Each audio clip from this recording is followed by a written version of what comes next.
देखिए, ये पत्रकारिता का गिरता स्तर मैं इसे कहूँगी, क्योंकि पत्रकारिता कभी भी किसी की नहीं होती। वो सिर्फ सच्चाई जो भी होती है उसी को, सच्चाई और ईमानदारी की होती है। हम इसे लोकतंत्र का चौथा स्तंभ यूं ही नहीं कहते। पत्रकारों की जो दशा है और दिशा है दोनों बदल गई। आज ज्यादा पैसे के लिए जो है लोग अपना जमीर बेच देते हैं, वही हो रहा है आज जो गोदी मीडिया का नाम रखा गया है। देखिए, पत्रकार बंधुओं ने ही इस देश के डॉक्टरों को, पुलिस को कोरोना वॉरियर्स बनाया। उन्होंने ही बनाया, उन्होंने उनकी अच्छाइयां दिखाई तो कोरोना वॉरियर्स बने। नहीं, इस देश में डॉक्टरों की और पुलिस की छवि कभी अच्छी नहीं रही। कई ऐसे लोग हैं जिनको मीडिया के बारे में पता ही नहीं है कि आखिर what is the media, press का फुल फॉर्म क्या होता है, ये भी उनको नहीं पता, लेकिन वो अपने पट्टे पे प्रेस लेके घूमते हैं। कि पत्रकार जो कि आज 15-20 साल से 25 साल से 30 साल से हम सुनाते आ रहे हैं, आज हमारी नहीं सुनी जा रही। सोशल मीडिया के लोग हैं जो अपने आप को प्रेस बनते हैं, जो अपने आप को कहते हैं, तो मैं तो उनसे बस एक ही रिक्वेस्ट करूंगा, समाज में आए, कुछ अच्छा करने आए, प्रेस के नाम को बदनाम करने नहीं आए। तो प्रेस के नाम जो जिसके लिए है उसी को देना चाहिए, और जो सम्मान है उसको मिलना चाहिए। बिल्कुल। बैंक साथी दे रहा है 50,000 रुपए तक कमाने का शानदार मौका, और वो भी बिना किसी इन्वेस्टमेंट के। आज ही बैंक साथी ऐप डाउनलोड करें। नमस्कार, मैं दिव्या और इस वक्त आप देख रहे हैं झलको दिल्ली। इस वक्त हम लोग जंतर मंतर पर मौजूद हैं और दूसरी तरफ हमारे वर्किंग जर्नलिस्ट ऑफ इंडिया की तरफ से एक महाप्रदर्शन किया जा रहा है। इसमें ढेर सारे भारी संख्या में इस वक्त पत्रकार मौजूद है और उनकी एक यही मांग है कि सुरक्षा के लिए, पत्रकारों की सुरक्षा के लिए कोई कानून बनना चाहिए, और ये जरूरी भी है। हम देखते हैं कि हमारे जितने भी पत्रकार हैं, अगर निष्पक्ष होकर, ईमानदार होकर कोई सच्चाई दिखाते हैं तो या तो उनको मरवा दिया जाता है, या उन पर अत्याचार किए जाते हैं, उनका सामान तोड़ दिया जाता है, उनको मारने की धमकी दी जाती है, और ये कब तक चलता रहेगा। और बहुत सारे ऐसे घटनाएं हैं, आप नहीं भूले होंगे। लखीमपुर तो याद ही होगा आपको, असम में ऐसा हुआ, मध्य प्रदेश में ऐसा हुआ, जहां पर इतने पत्रकारों की हत्या कर दी गई। लेकिन ये कब तक चलता रहेगा? उसी के लिए आज पत्रकार इकट्ठे हुए हैं आवाज उठाने के लिए। जुड़ेंगे पत्रकारों से, उनकी क्या राय है, उनका क्या सोच है, उनकी क्या वो चाहते हैं, उनकी क्या मांगे हैं, इसी पर आज बात करेंगे। आज देश में पत्रकारों की सुरक्षा के लिए वो लोग भी जागरूक नहीं है जिनको राजनेता बनाया पत्रकारों ने, जिन्होंने इस देश की राजनीति में ऊपर पहुंचाया, प्रदेशों का मुख्यमंत्री बनाया। वो भी लोग पद पर पहुंचने के बाद, सत्ता में पहुंचने के बाद पत्रकारों की सुरक्षा के लिए जागरूक नहीं है किसी तरह से। आज यहाँ जो आप देख रहे हैं, आंदोलन करना पड़ रहा है, देश के पत्रकारों का महाप्रदर्शन है जंतर मंतर पर वर्किंग जर्नलिस्ट ऑफ इंडिया के द्वारा। इसके माध्यम से ये मैं कहना चाह रहा हूं, ये आंदोलन तब तक पूरी तरह से कायम रहना चाहिए, चलना चाहिए, जब तक इस देश के पत्रकारों की सुरक्षा का पूरा कानून नहीं बन जाता है, मजबूत कानून, जिसकी वजह से जो कलम के सिपाही हैं उन्हें एक लोकल पुलिस भी डरा देती है, धमका देती है, FIR का ऑर्डर कर देती है, FIR करा देंगे, बंद कर देंगे, जेल में भेज देंगे। उस समय उसकी स्थिति बहुत ऊहापोह की हो जाती है, उस समय सच्चाई रुक जाती है। अगर आप देश में लोकतंत्र को जिंदा रखना चाहते हैं, सत्य को रखना चाहते हैं, सत्य को जिंदा रखना चाहते हैं, इस देश के संविधान को जिंदा रखना चाहते हैं, इस देश के सर्वोच्च न्यायालय को जिंदा रखना चाहते हैं, उच्च न्यायालय को जिंदा रखना चाहते हैं, संसद और विधानसभाओं में जनता की आवाज उठती रहे, जिंदा रखना चाहते हैं, आम जनता को जिंदा रखना चाहते हैं, उसके अधिकारों के लिए काम करना चाहते हैं, तो आपको पत्रकारों की सुरक्षा के लिए सबसे पहले मजबूत कानून आज की आवश्यकता है और उसको बनाना चाहिए, जिससे कि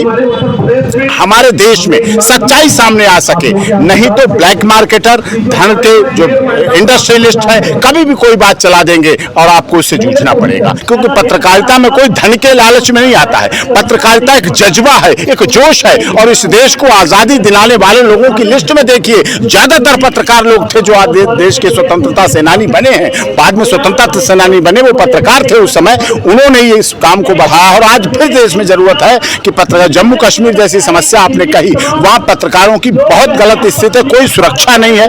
वहां एक नेता के अध्यक्ष को तो सुरक्षा मिल जाती है जम्मू कश्मीर में, एक ब्लॉक प्रमुख को तो सुरक्षा मिल जाती है, पुलिस PSO मिल जाता है, लेकिन पत्रकार को कोई सुरक्षा नहीं मिलती। As a journalist, women journalist, क्या लगता है कि हम वुमेन जर्नलिस्ट को कितनी दिक्कतें आती हैं जब हम फील्ड में उतरते हैं? देखिए, ऐसे तो मैं बतौर कैजुअल अनाउंसर आकाशवाणी में काम कर रही हूँ, तो हमारी तो ये है कि हम स्टूडियो में बैठ के काम करते हैं, तो इसलिए थोड़ी सहूलियत हमें है। लेकिन जो पत्रकारिता में जुड़ी हैं महिलाएं हैं, जो फील्ड में वर्क कर रही हैं, उनके लिए बहुत दिक्कत होती है, क्योंकि कई बार होता क्या है कि ऐसी परिस्थिति में घर वाले भी हमें नहीं चाहते हैं कि हम जाएं, लेकिन चूंकि हम उस फील्ड से जुड़े हैं, हमें करना है।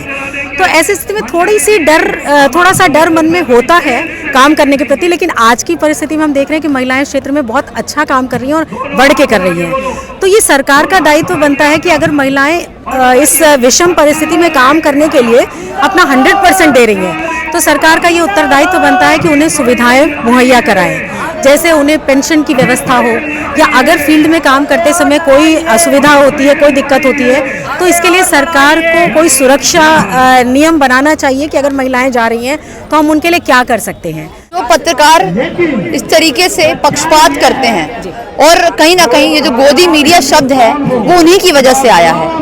हमारी एक जो समाज में वैल्यू है, जो सम्मान हमें मिलता है, वो सम्मान कहीं ना कहीं घटता जा रहा है उनकी वजह से। ऐसा नहीं है कि सारे पत्रकार बेकार है, लेकिन कुछ पत्रकार ऐसे हैं, तो उस पर उन पत्रकारों को क्या सलाह देना चाहेंगे? देखिए, सबसे बड़ी बात होती है कि एक मछली पूरे तालाब को गंदा करती है। अगर इस क्षेत्र में एक आदमी बदनाम होता है, एक व्यक्ति विशेष बदनाम होता है, तो उससे जुड़ा विभाग, उससे जुड़ा चैनल, हर कोई बदनाम होता है। तो कोशिश ये करनी चाहिए कि ऐसे लोगों को थोड़ा सा संयम बरतना चाहिए, और अगर हमारे साथ ऐसे लोग जुड़े हैं तो या तो हमें उन्हें समझाएं कि आप इस तरह से ना करें, और नहीं तो फिर थोड़ा सा उन्हें किनारे करके करना चाहिए, क्योंकि हमारा मकसद सिर्फ यही है कि सही और सच्ची चीज़ को हम सामने रखें। बस वही पत्रकारिता का मूल ध्येय यही है। देखिए, पहले जो होता था पत्रकार रियल में पत्रकार होते थे, लेकिन आजकल जो पत्रकार आए हैं वो पत्रकार सिर्फ नाम के होते हैं। काम उनका पत्रकार का होता है, लेकिन वो करते कुछ और है, जिसके कारण जो पत्रकार की जो समानता है वो कहीं ना कहीं स्तर नीचे होता जाता है। जितने भी बड़े चैनल है वो सब जो है अपने पैकेज ले लेते हैं और सारी चीज़ों को दिखाते रहते हैं। जो छोटे चैनल है वो छोटे नेताओं को पकड़ लेते हैं, चाहे वो किसी भी पार्टी को हो, तो सब अपने अपने परिवार को पेट पालना जानते हैं। तो इसलिए कहीं ना किसी के गोद में जाके बैठना चाहते हैं, चाहे वो नेता हो या राजनेता हो या कुछ भी हो। जी, क्या कहना चाहेंगे? पत्रकारों की सुरक्षा पर बहुत बार सवाल खड़े होते हैं, हमें वो सुरक्षा नहीं मिल पा रही जो मिलनी चाहिए। हमारे साथ हमेशा फील्ड में बदतमीजी हो जाती है, हमारा इक्विपमेंट तोड़ दिया जाता है, लेकिन वो आवाज मुझे तो नहीं लगता कि कोई चैनल दिखाता है। क्यों नहीं दिखाता, बताइए? क्योंकि देखिए, जितने भी चैनल है सब पैसों पे चलते हैं।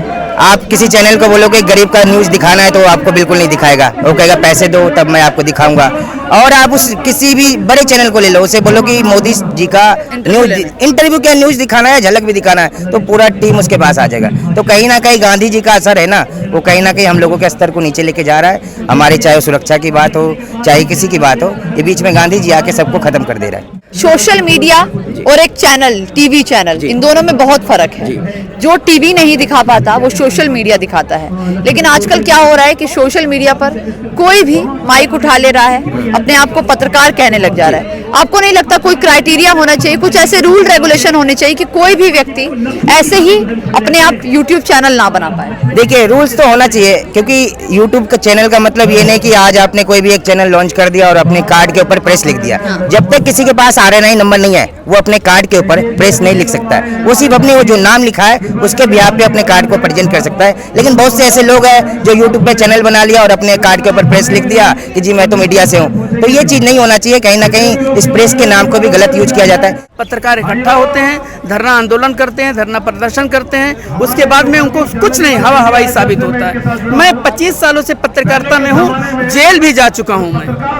मैं लखनऊ में गिरफ्तार हुआ हूँ, मैं आदर्श जेल भी गया हूँ, और लेकिन कोई इंसाफ नहीं मिलता पत्रकारों को। सरकार हो या अधिकारी हो, ये सब नजरअंदाज करते हैं, जिससे जो माफिया हैं, जो गुंडे हैं, बदमाश हैं, उनके हौसले बुलंद होते हैं। तो आज पत्रकारों को प्रताड़ित करने का काम कर रहे हैं। लेकिन ये WJI जो काम कर रही है, वर्किंग जर्नलिस्ट ऑफ इंडिया, बहुत अच्छा काम कर रही है। हम ईश्वर से प्रार्थना करेंगे कि इनका ये मिशन कामयाब हो। पिछले 9 साल के वर्षों में मुझे भी 4 बार जेल जाना पड़ा, झूठे मुकदमों में।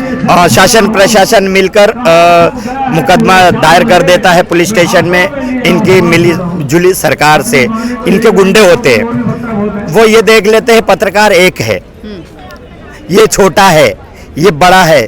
उस बीच हम लोगों को कस लिया जाता है इनके शिकंजे से, उस बीच हमको इनका शिकार बनना पड़ता। खैर कोई बात नहीं, जेल भेज देते, जेल से जामीन होती, छूट के आ जाते, फिर हमारा कोर्ट में मामला चलता है। इस वक्त हम इस बड़े मुद्दे के लिए आए हैं जंतर मंतर पे, यही आशा लेके आए हैं कि भंडारी जी जो हमारे हक के लिए लड़ाई लड़ रहे हैं, हम उनके साथ में तन मन धन से जुड़ने आए हैं। इतने मुमरा थाने महाराष्ट्र से इतने दूर का सफर करके। सर, पत्रकारों की हत्या हो जाती है, पत्रकारों को, जैसे आपको भी, अभी आपने बताया 4 बार आप जेल गए हैं, क्या अगर हम सच दिखाते हैं तो हमें जेल में डाल दिया जाएगा, हमें मरवा दिया जाएगा? ये कहाँ तक सही है? ये पक्का आप सोच लीजिए मैम कि सच जितना दिखाओगे उतना आपकी उम्र कम हो जाएगी, और आप तैयार रहिए तलवार लेके। लेकिन लोकतांत्रिक देश है सर ये जी। पत्रकारिता यानी कि मीडिया को चौथा स्तंभ माना गया है, उसके बाद भी हमारे साथ ऐसा होता है, हमें धमकियां भी आती हैं, जेल में डलवा दिया जाता है, FIR लगा दी जाती है, हमारे खिलाफ गुंडे भेज दिए जाते हैं, हमें लोग फॉलो करने लगते हैं। कब तक ऐसा चलेगा? मैम हम लोग सेफ नहीं है, अनसेफ है, लेकिन उम्मीद करते हैं भंडारी जी जो सर हैं हमारे वर्किंग जर्नलिस्ट ऑफ इंडिया के, ये हमको न्याय दिलाएंगे और पूरी आशा करता हूं, और मालिक इनकी उम्र और बढ़ाए, यही उम्मीद से कि हम जैसे पत्रकारों को इंसाफ दिलाने में ये उस वक्त तक मौजूद रहे। तो देखिए, पत्रकारों की एकता के लिए एक प्रदर्शन किया जा रहा है, और ये ज़रूरी है कि पत्रकार एकत्रित हो जाएं और अपनी मांग उठाएं, क्योंकि जिस तरीके से देश में पत्रकार जब कभी भी सच्चाई दिखाने की कोशिश करते हैं, निष्पक्ष और कर्मठ होकर पत्रकारिता करते हैं, तो उन पर या तो उनको जेल में डाल दिया जाता है या तो उनकी हत्या करवा दी जाती है, और उसको दिखाने वाला कोई नहीं होता, क्योंकि पत्रकारों को लोकतंत्र का चौथा स्तंभ माना गया है। वो जो स्तंभ माना गया है, ऐसे में जो हमारी वैल्यू है, जो हमारी प्रतिभा है, हम उसको निखार सके और आगे भी सच्चाई दिखा सके और एक ईमानदार पत्रकारिता कर सके, निष्पक्ष होकर, कर्मठ होकर अपनी आवाज़ को उठाते रहें, जनता के बीच में जाते रहें, जो सच्चाई है वो जनता को दिखाते रहें। इसीलिए आवाज़ उठाएं और सभी पत्रकारों को एक साथ इकट्ठा होने की ज़रूरत है। इसी को लेकर आज यहाँ पर ये प्रदर्शन किया गया। आने वाले समय में हो सकता है कि सरकार ज़रूर कोई कानून बनाए, अगर पत्रकार इकट्ठे होंगे तो हो सकता है कि जरूर बदलाव आए। तो जो भी राय है कमेंट बॉक्स में जरूर बताइएगा। कैमरा पर्सन खुशीलाल के साथ मैं दिव्या, झलको दिल्ली।